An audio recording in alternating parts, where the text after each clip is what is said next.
हाय दोस्तों, नमस्ते नमस्कार फ्रेंड्स, कैसे हैं आप सब। जितने भी खेसारी जी के फैंस सबको फ्रेंड्स दिल से नमस्कार। आपको फ्रेंड्स बता दूं, खेसारी लाल यादव का फ्रेंड्स एक बहुत ही high level album video song friends आने वाला है, जिस सॉन्ग का नाम है फ्रेंड्स जय जय शिव शंकर। आपको फ्रेंड्स बता दूं, ये सॉन्ग 29 जुलाई को हम भोजपुरी के यूट्यूब चैनल पर फ्रेंड्स रिलीज किया जाएगा। इस सॉन्ग को फ्रेंड्स लिखे हैं अजीत मंडल जी एंड इस सॉन्ग फ्रेंड्स म्यूजिक दिए हैं शुभम राज जी एंड गाए हैं आपके trending star Khesari Lal Yadav ji and साथ में शिल्पी राज।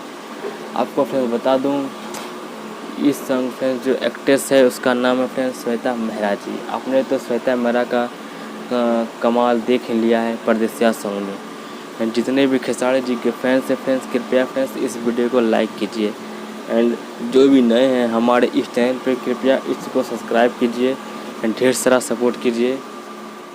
जय हिंद, जय भारत।